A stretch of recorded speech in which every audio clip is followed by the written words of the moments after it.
নমস্কার বন্ধুরা, রসনালয়ে আপনাদের সবাইকে স্বাগত। আমার আজকের রেসিপি হলো গন্ধরাজ চিকেন। আর এই গন্ধরাজ চিকেন কিন্তু খুব কম উপকরণ দিয়ে আর খুব কম সময়ের মধ্যে বানিয়ে ফেলা যায়। আর বানানোও কিন্তু ভীষণ সহজ।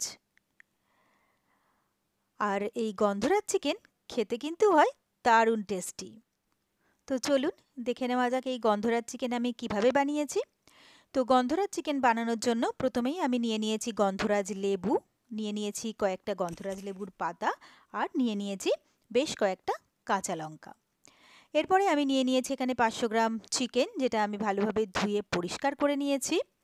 এরপরে এই চিকেনটাকে ম্যারিনেট করার জন্য চিকেনের মধ্যে আমি দিয়ে দিচ্ছি 2 টেবিল চামচ হাঙ্গার অর্থাৎ জল ধারানো দই। এরপরে আমি দিয়ে দিচ্ছি 1 চা চামচ আদা আর 1 চা চামচ রসুনের পেস্ট। দিয়ে দিচ্ছি 1 চা চামচ গোলমরিচের গুঁড়ো।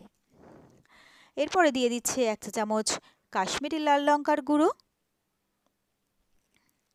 এরপরে দিয়ে দিচ্ছি এখানে স্বাদ মতো নুন, আর দিয়ে দেবো 1/4 চা চামচ হলুদ। এরপরে আমি গন্ধরাজ লেবু নিয়ে নিয়েছি একটা। এবারে এই লেবুর জেসটা আমি এর মধ্যে দিয়ে দেবো, অর্থাৎ লেবুর যে সবুজ অংশটা আস্তে করে কুড়ে সাবধানে এর মধ্যে দিয়ে দেবো।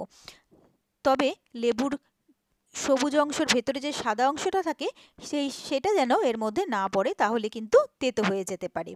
তো কিছুটা লেবুর জেস্ট আমি এর মধ্যে দিয়ে দিলাম। এরপরে এটাকে ভালোভাবে সব কিছু মিশিয়ে আমি ম্যারিনেট করে রাখবো। তো ভালোভাবে আমি চিকেনটাকে মিশিয়ে নিয়েছি। এবারে এটা আধ ঘন্টা থেকে 45 মিনিটের জন্য আমি রেখে দেবো। তো প্রায় আধ ঘন্টা 45 মিনিট পরে আমি ঢাকনাটা খুললাম। এরপরে আমি এখানে অর্ধেকটা গন্ধরাজ লেবু নিয়ে নিয়েছি। লেবুর রস আমি এখানে দিয়ে দেবো। তো ভালোভাবে লেবুর রসটা দিয়ে এবারে আমি লেবুর রসটা দিয়েও আরও একবার চিকেনটাকে মেখে নিলাম।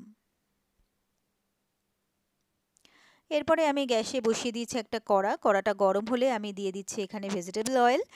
তেলটা একটু গরম হয়ে গেলে দিয়ে দিচ্ছি একটা দারচিনি, দিয়ে দিচ্ছি 3টে এলাচ, এলাচগুলোকে একটু ফাটিয়ে দিয়েছি, আর দিয়ে দিলাম 3টে লবঙ্গ আর গোটা 10-12 গোলমরিচে।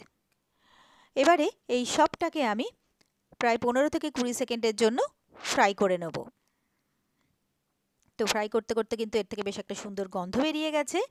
এরপরে আমি এখানে দিয়ে দেবো পেঁয়াজ আর কাঁচা লঙ্কা বাটা। তো আমি এখানে 3টে কাঁচা লঙ্কা দিয়েছি আর একটা বড় সাইজের পেঁয়াজ দিয়েছি। এবার এই পেঁয়াজ আর কাঁচা লঙ্কাটাকে আমি ভালো করে প্রথমে ভেজে নেব। খুব বেশি পরিমাণে ঝাল কিন্তু গন্ধরাজ চিকেনে ভালো লাগবে না, সেই জন্য ঝালটা বুঝে দিতে হবে। তো প্রায় 1-1.5 মিনিট আমি পেঁয়াজ আর কাঁচা লঙ্কাটাকে ভেজে নিলাম। এবারে আমি আবারও 1 চা চামচ আদা বাটা আর 1 চা চামচ রসুন বাটা এর মধ্যে দিয়ে দিলাম। এবার এই সবটাকে মিলিয়ে আমি আরও একবার মশলাটাকে ভেজে নেব, যতক্ষণ না আদা আর রসুনের কাঁচা গন্ধটা চলে যাচ্ছে। এরপরে আমি যে চিকেনটা ম্যারিনেট করেছিলাম সেই চিকেনটা আমি একে একে এর মধ্যে দিয়ে দেবো। তবে চিকেনের মশলাটা কিন্তু আমি এখানে এর মধ্যে এখন অ্যাড করব না, শুধু চিকেনটাকে তুলে তুলে আমি এর মধ্যে দিয়ে দিচ্ছি। এবারে আমি 2 থেকে 2.5 মিনিটের জন্য চিকেনটাকে সব মশলার সাথে মিশিয়ে নিয়ে কিছুক্ষণ কষিয়ে নেব।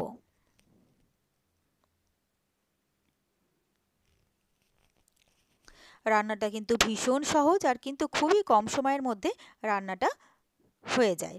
তো দেখুন বেশ একটু ভালো মতো কষানোও হয়ে গেছে, এর থেকে বেশ তেলও বেরোতে শুরু করেছে।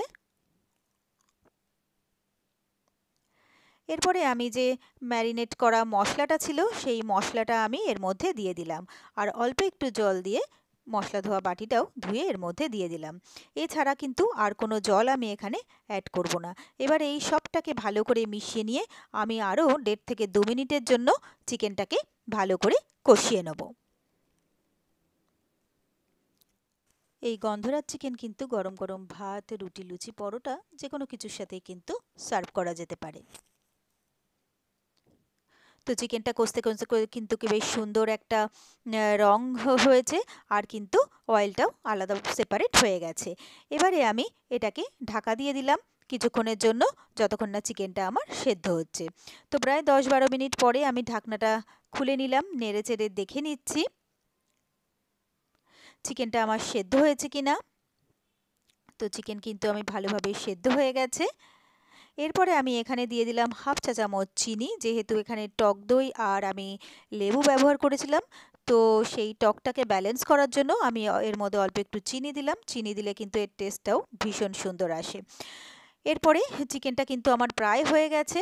এরপরে আমি কয়েকটা লেবুর স্লাইস এর মধ্যে দিয়ে দিচ্ছি, আর দিয়ে দিচ্ছি প্রায় গোটা 6-7 গন্ধরাজ লেবুর পাতা। এরপরে বেশ কয়েকটা কাঁচা লঙ্কা এর মধ্যে আমি চিড়ে দিয়ে দিলাম। কাঁচা লঙ্কাটা দিলেও কিন্তু এর থেকে সুন্দর একটা অ্যারোমা আসবে, আর যেহেতু গন্ধরাজ লেবু আর পাতা দেওয়া রয়েছে, এর জন্যও কিন্তু ভীষণ সুন্দর একটা অ্যারোমা আসবে, ফ্লেভারটাও কিন্তু দারুণ হবে। তবে এই গন্ধরাজ লেবুর স্লাইস আর পাতা দেওয়ার পরে কিন্তু বেশিক্ষণ এটাকে রান্না করা যাবে না। এটাকে ভালো করে নেড়েচেড়ে মিশিয়ে দিয়ে আমি এটাকে ঢাকা দিয়ে দিলাম। 1 মিনিট পরে আমি গ্যাসটাকে অফ করে দেবো। তারপরে আমি 5 থেকে 7 মিনিটের জন্য স্ট্যান্ডিং টাইম দেব। তো প্রায় 7 মিনিট পরে আমি ঢাকনাটা খুললাম। গন্ধরাজ চিকেন কিন্তু আমার একদম রেডি হয়ে গেছে। এরপরে আমি একটা সার্ভিং বোল নিয়ে নিয়েছি সার্ভ করার জন্য, আর গরম গরম গন্ধরাজ চিকেন আমি সার্ভিং বোলে তুলে নিচ্ছি। দেখুন, দেখতেও কিন্তু অসাধারণ হয়েছে, কালারটা কিন্তু ভীষণ সুন্দর এসছে, আর এর থেকে অ্যারোমা আর ফ্লেভারও কিন্তু এর দারুণ বেরোচ্ছে।